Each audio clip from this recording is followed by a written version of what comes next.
প্ৰাসংগিকতা নাই গোটেই প্ৰসংগটোত প্ৰাসংগিকতা নোহোৱাৰ কাৰণটো হ'ল যে ৰাজনীতিত যেতিয়া কোনোবা এজনৰ বিৰুদ্ধে প্ৰতিদ্বন্দ্বিতা কৰিবলগীয়া হয় আমি কেতিয়াও ব্যক্তিগত জীৱনলৈ আমি ৰাজনীতি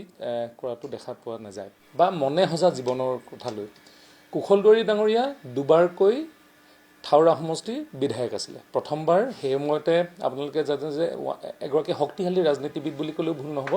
দেৱানন্দ কোঁৱৰক পৰাজিত কৰিছিলে এবাৰ মই পৰাজিত হৈছোঁ তেখেতৰ লগত মই শক্তিশালী বুলি নকওঁ দেৱানন্দ কোঁৱৰ শক্তিশালী ৰাজনীতিবিদ আছিলে মন্ত্ৰী হিচাপে তেওঁ পৰাভূত কৰিলে আৰু মই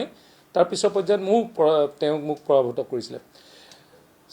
ৰাইজে তেওঁক নিৰ্বাচিত কৰিছিলে সেইকাৰণে এই কথাবিলাক প্ৰাসংগিকতা একেবাৰে নাই দ্বিতীয় কথাটো হ'ল যে মই আজি ডিমৌ সমষ্টিত টিকেট পাম নে নেপাম বা দলে আমাক টিকেট দিব নে নিদিয়ে আজিৰ দিনটোতে আমাৰ কোৱাটোৰ আমি অধিকাৰ আমাৰ নাই সেইকাৰণে তেওঁ যিবিলাক বহুৱালি কৰি আছে যিবিলাক আপোনালোকে চাব যে এনেধৰণৰ প্ৰাসংগিকতা আনিছে নিজকে তেওঁ এজন শক্তিশালী ৰাজনীতিবিদ একেবাৰে মুখ্যমন্ত্ৰীৰ লগত তুলনা কৰিবলৈ বিচাৰিছে যিটো একেবাৰে দৃষ্টিকটু আপুনি যদি আজি শিৱসাগৰত যায় শিৱসাগৰখন এনেধৰণৰ অৱস্থাত হৈছে উন্নয়নৰ বোলা নামটো লোৱা নাই শিৱসাগৰ আজিৰ দিনত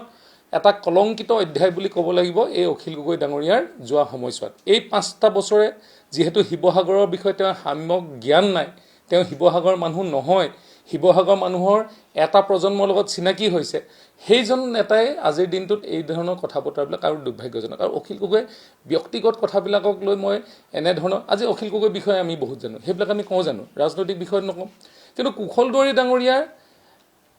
এগৰাকী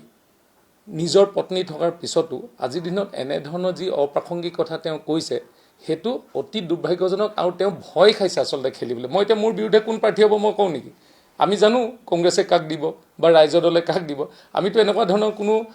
মানে ব্যক্তিগত কোনো বোকা চিটি ৰাজনীতি কৰা নাই আমিও জানো যে কংগ্ৰেছৰ যিগৰাকী প্ৰাৰ্থী আছে তেওঁ কিবা এটা অধ্যায় আছে সেইটো ডিমৌ সকলোৱে জানে কিন্তু আমি প্ৰেছ কনফাৰেন্সত এনেধৰণৰ মানুহক যদি কয় আৰু কাইলৈ যদি কুশল দুৱাৰী ডাঙৰীয়াই তেওঁ এগেইনষ্টত যদি মানহানি গোচৰ দি দিয়ে তেওঁতো অৱস্থাই বেয়া হ'ব আৰু কুশল দুৱাৰী ডাঙৰীয়াই শিৱসাগৰখন যিমান ভালকৈ চিনি পায় অখিল গগৈ তাৰ আধাও চিনি নাপায় তেওঁক যদি আপোনালোকে কয় যে আজি ডিলিমিটেশ্যনৰ সময়ত আপোনালোকে চাব যে